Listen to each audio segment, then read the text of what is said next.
Right. So to get a better experience, please visit bit.ly BLS6. I have a note and it has some math formula and code snippets there. So if you forget something, you can look it up back. So yeah, bit.ly BLS6.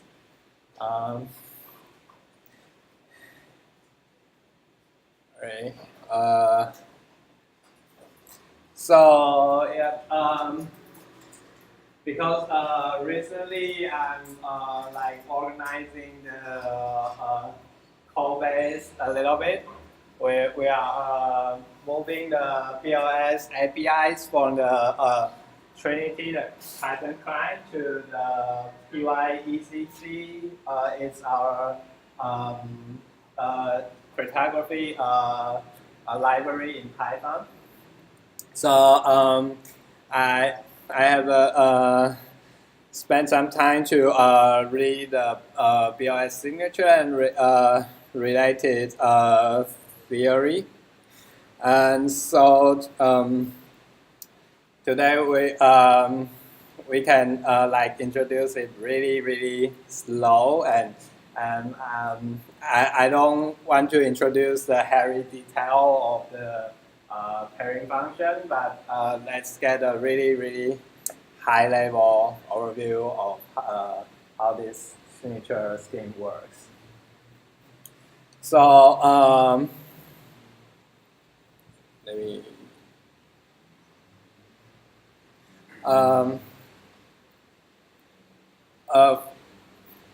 So first is the curve. The current so BLS actually stand for two things. Most of the time we are talking about the Bonnet, Lin, and Chih-Cheng signature scheme in 2003. But it also based on an ecliptic curve that's called Pareto-Lin-Scott. So this curve gives us some parameters of the field, prime field we are going to use, and ecliptic curve equations defined. So so what we need to know is the BLS 12381 means it's a BLS ecliptic curve with embedding degree 12, and with its field modulus is 2 power, it's 381 bits, and please look at these equations. So this is the ecliptic curve defined on FQ. So FQ is a number field, and when it's from 0 to minus 1, and if you are adding some number like if we have F7, that means the element in F7 only has 0, 1, 2, 3, 4, 5, 6, and if you are adding like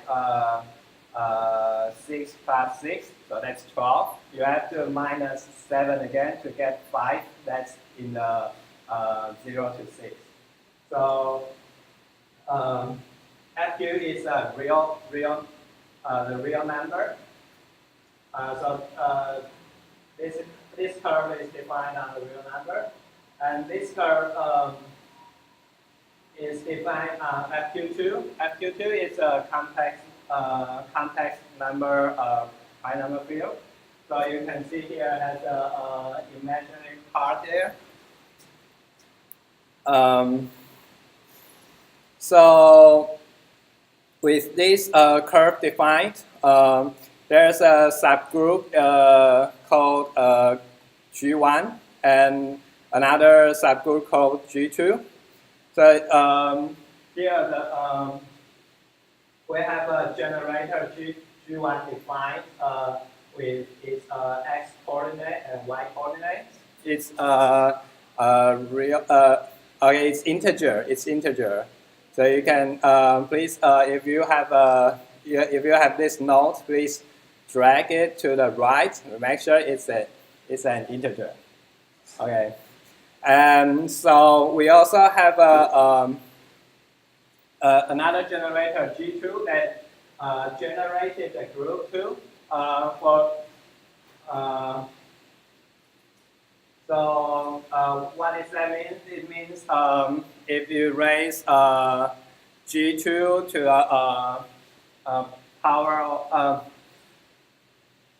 if you are adding G2 to G2, and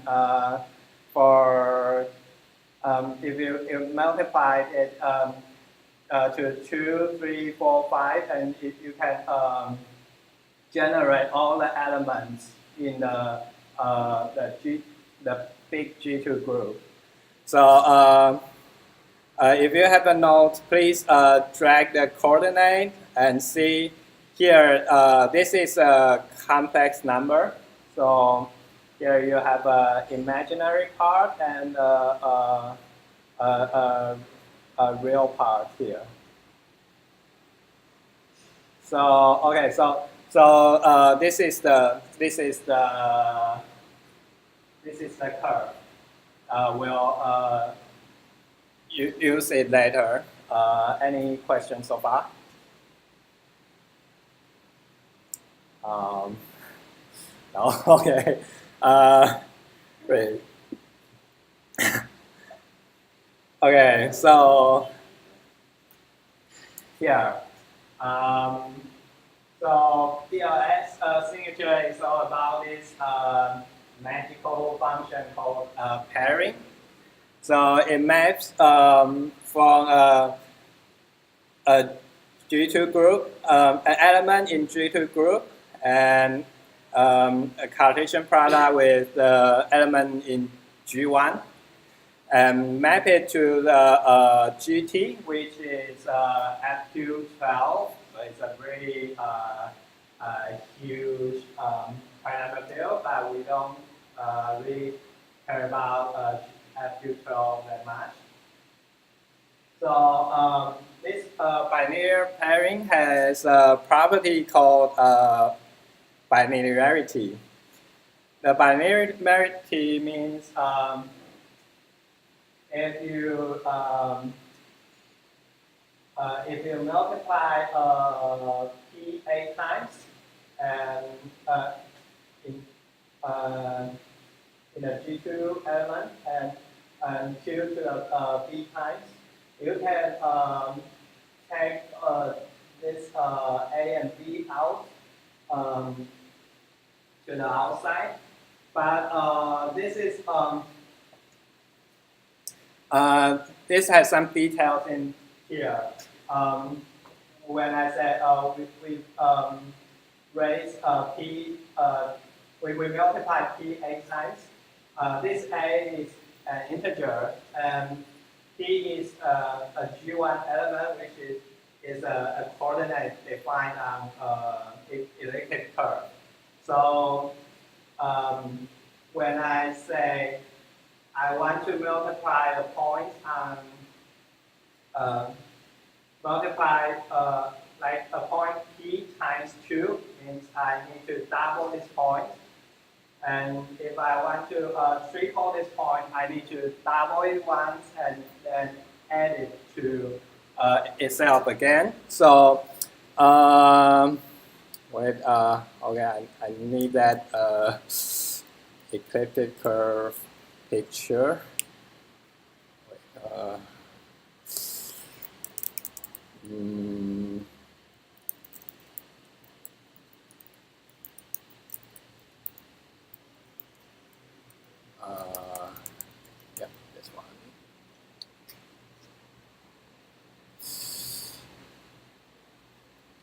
All right.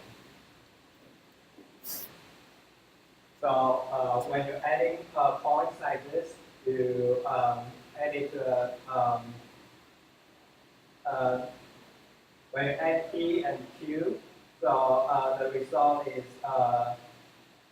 this point.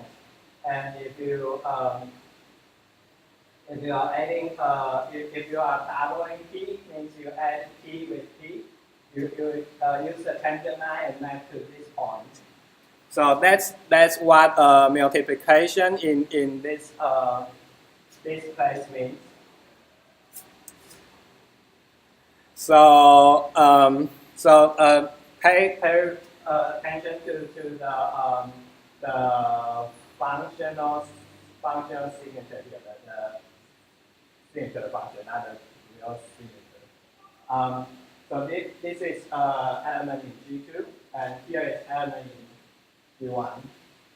And the outside is the operation in FQ12. So okay, then we can talk about this, the signature. So we first need a hash function that map your message to an element in G2. And then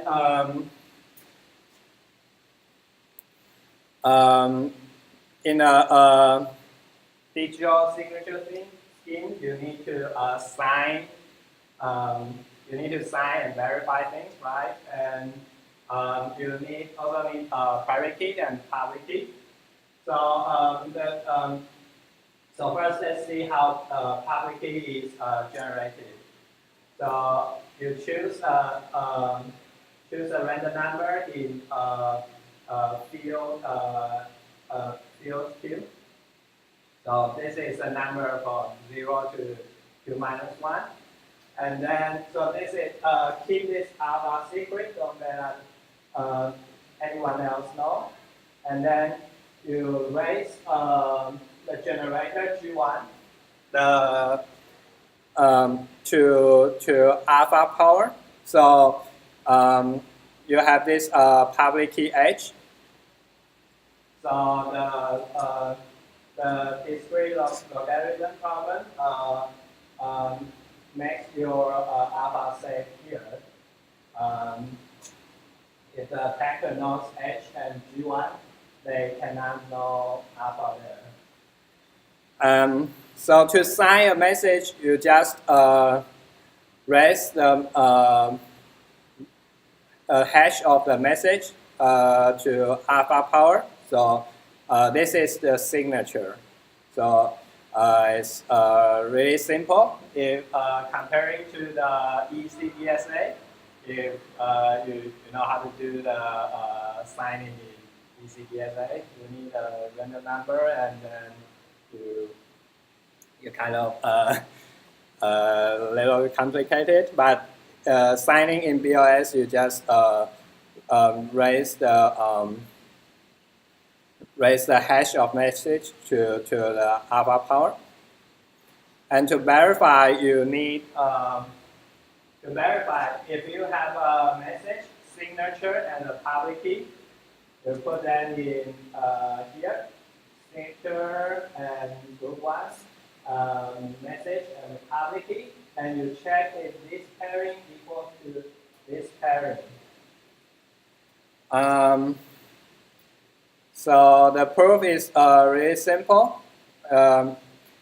Because the left-hand side, the pairing of signature and G1, if you substitute the signature to the hash of your message times alpha, and then you can move this to outside and inside. So actually, you can move from this to the other shoulder of the other element. So when you move the alpha here, this is the message, and this is your public key. So this is how a single signature and verification works. All right, anyone following? It sounds great.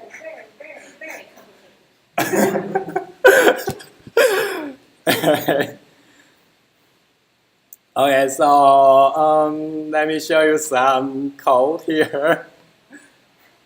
So in Python, we have a good thing called typing. So let me introduce this type first. So this is the hash of the message, and this is the public key. Not that because public key is an element in G1, and G1 G1 is a real number coordinate, right? So you have a x coordinate and y coordinate, but we can compress the y coordinate into 1 bit. So because x coordinate and y coordinate, it takes 381 bits. But actually, the computer reads the whole byte, so you need 384 bits to store the 381 bits. And then, so that's equivalent to 48 bytes. But the coordinate of x and y each takes 48 bytes, but we don't need the y coordinate.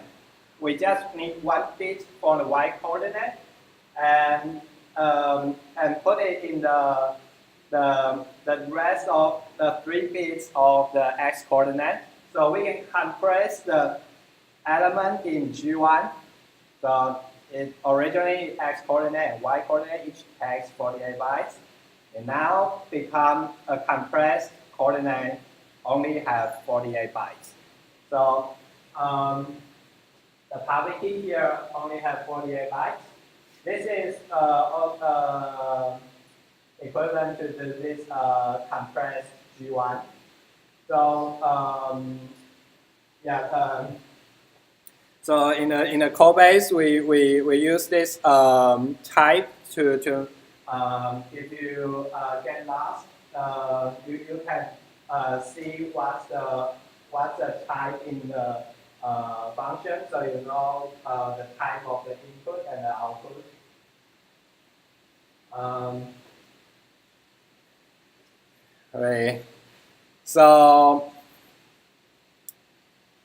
Okay, so public key is 48 bytes, and the signature is an element in G2. So it's a complex number. The x coordinate, you have a real part and imaginary part. Each takes 48 bytes. And so the signature, you have x coordinate and y coordinate. But you can also compress the y coordinate. So you only have an x coordinate, but it takes 96 bytes.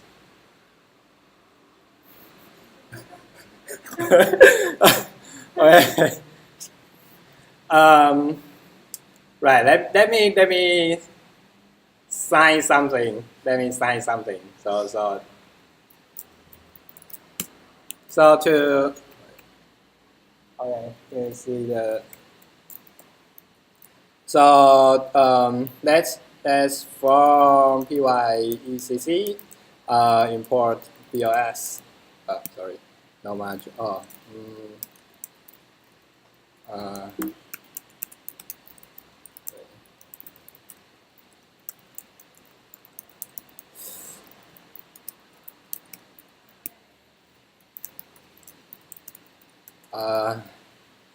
So let's say we have a private key that's it's a number 1 to 3, and then let's have a public key. So use the private to public key. Okay, you get a public key here. So it's a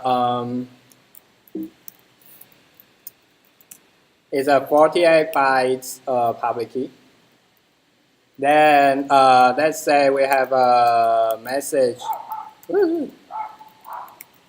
hash. We have a 32 bytes message hash, and then we can sign this message with your public key. And you need a domain. This domain can help you versioning your signature scheme. Like you can wait. Our domain needs to be a byte.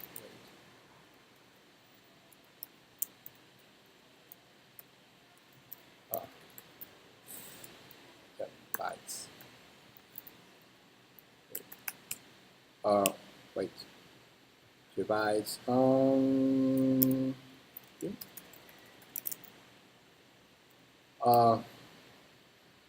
Wait. The message. Sorry. I have to use the private key to sign. Yeah.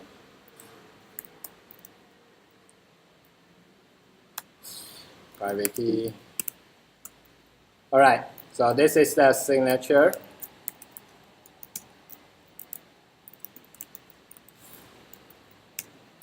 $96 bytes.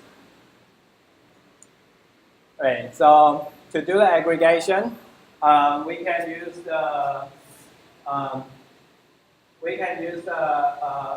aggregate the 3 signature into 1 signature. So in the good old days, if you're signing with ECDSA, you have a key like let's say your public key has 32 bytes. If you have 3 keys, you need 32 times 3. But you can in BLS you can compress it into just 1 key. So here we have this is signature and this is the public key. So here we can aggregate them and then use self-verification to verify the 3 signatures public key together. So here is another code example to show how to sign the aggregated signature and public keys. All right. Yeah.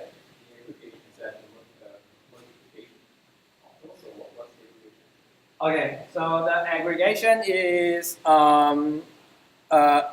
curve adding. So remember the signature is for G2. So you have signature A, B, C is adding A and point B and point C adding together.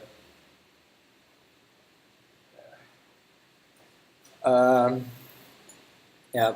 So here's an non-attack to this this signature scheme. It's called a raw key attack. So let's say Alex signed a message, and with Alex signature A and the public key A. But an evil Bob can generate a raw key which looks like this, and he can claim he signed the message too. So actually he can really publish his signature and the public key and says, yeah, I also signed the message. So this is bad. but because so the proof is easy is here. The bar just like cancel out the public key or aliases, and then if multiply together, the pairing function just think that they all sign the same message. But don't worry, in the beacon chain, we require validators to prove they have they own the private key to their public key when they deposit their Ether in each one contract. So a validator cannot just pop up from nowhere and showing a log key says, oh, I also signed this message. Okay.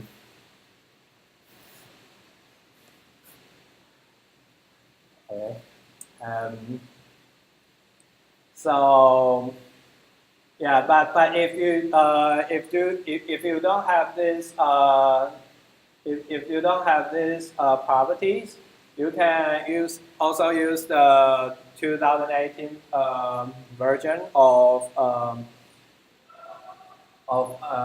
BLS signature. It's more little bit more overhead, but it can prevent a rocky attack.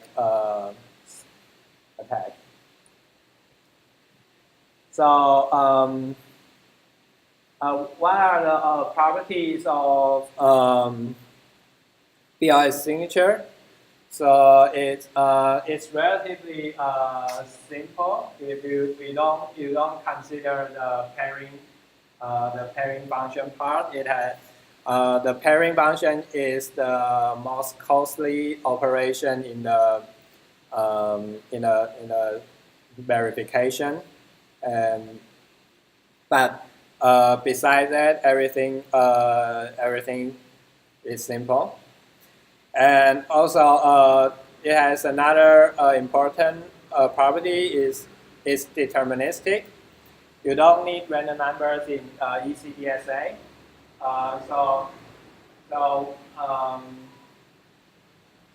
Like Vitalik mentioned in the Berlin's talk, he said in the NXT proof state, validators can try different random numbers and to sign a message that favors the staters. So if you have these deterministic properties, you don't have to worry about grinding the probability of the signature. Then third property is threshold signature and aggregation signature friendly. And also the most important is it no matter how much keys and signature you have, you can always aggregate it into same signature and in one signature and one public key. So you can save a lot of data size. And the only overhead is when you have an additional public key and signature, you might need 1 bit to indicate, okay, like you have millions of validators. You need 1 bit to say, okay, who in these 1 million validators sign these things. So you need 1 bit to signal who's signing. And also, when you have an additional 1 key, you need one curve addition in the function. So that's all it costs. Yeah. So you're saying that basically if you have a bitmap, yeah. 1 million. Yes. So Yeah. if you want to make up a bitmap and then you make it 1 Yes. So like I'm indicating the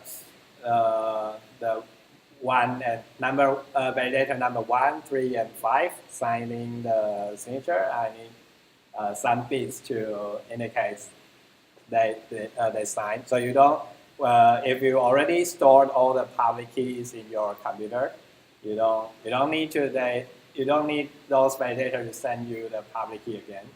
You just need the bits to indicate they sign. But this and for a large number of validators, that part could be bigger than the rest of the secret. Yes, maybe. So I forget someone mentioned in Berlin. It says you can just subtract those who didn't sign. So you need if like you have many validators, like we require 2/3 of validators signing, so you can just keep track of who's not signing. So you don't need a lot of bits to indicate. Is it always 1/3, 2/3, or? No, it's not always 1/3 or 2/3, but at a minimum you need that many. Yes. So currently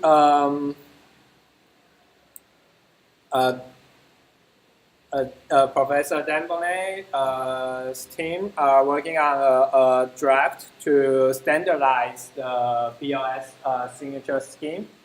So besides all the this curve parameter needs to be standardized. Also, how you compress the coordinates, because the signer and the verifier needs to know how to decompress your coordinates, and also maybe the domain. So there are a bunch of things to standardize. So here is a draft. So this is we can expect there's a standard in the future. Also, we are working on an optimization in our Python library. The library I just showed you is a little bit slow, and yeah, we are working on how to make it faster. So that's all. If you are new to BLS Signature, but you want to like start reading it, I recommend the show notes by Professor Lemonet. And this has really simple mathematical formula here. But notice that when you are reading those documents,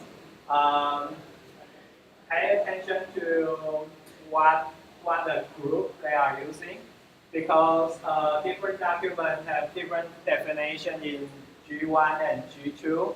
Maybe they swap, or sometimes they use G0 and G1, and sometimes actually you can switch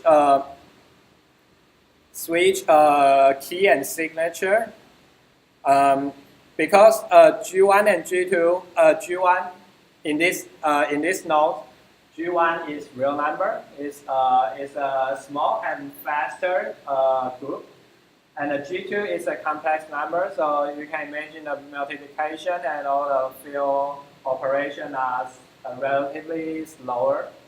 So we use public key for G1 and signature for G2, but you can swap them, depending on your application, what's your performance bottleneck. So yeah, keep track of those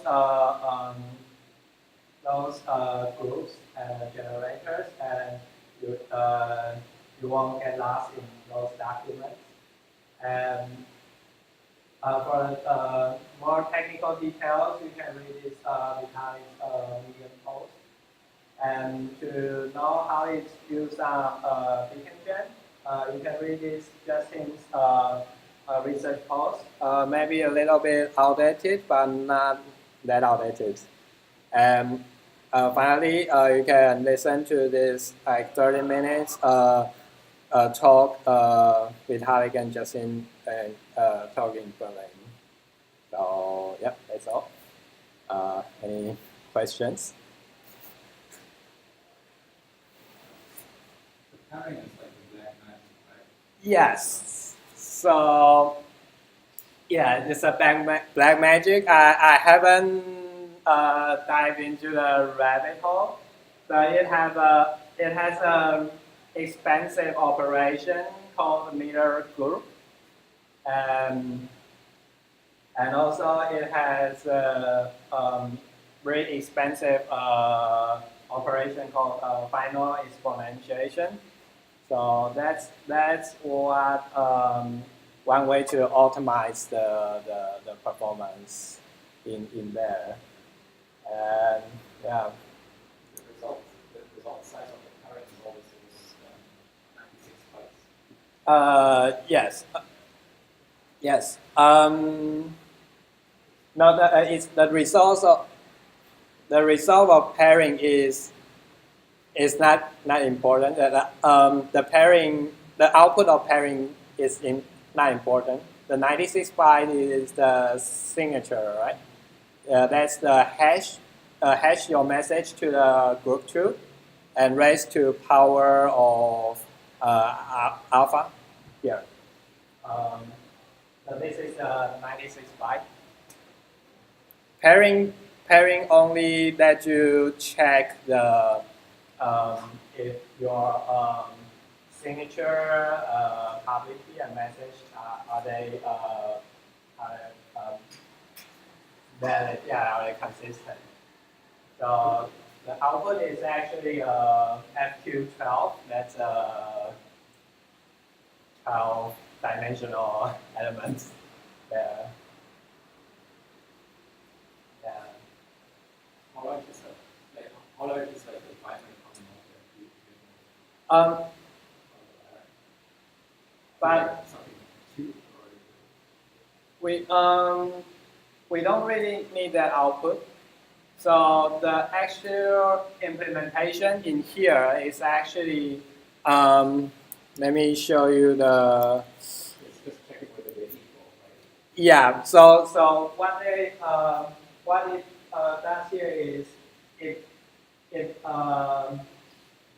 minus this part and check it if it's let's say it's adding it's multiplying the inverse of this part and checking if it's identity element in FQ12. Yeah. So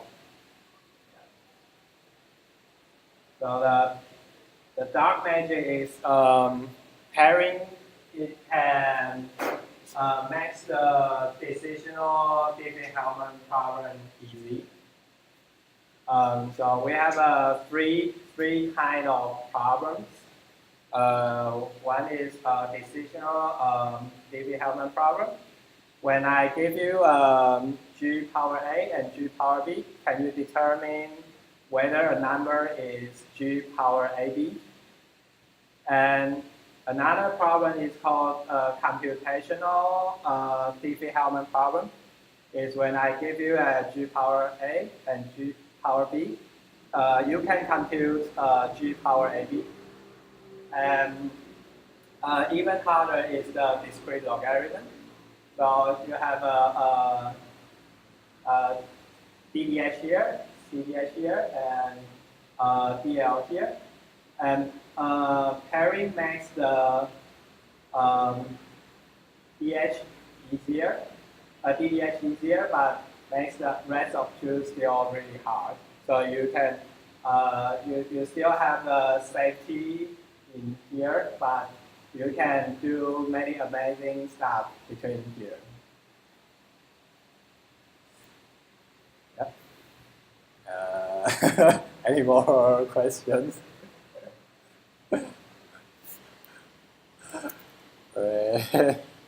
Thank you.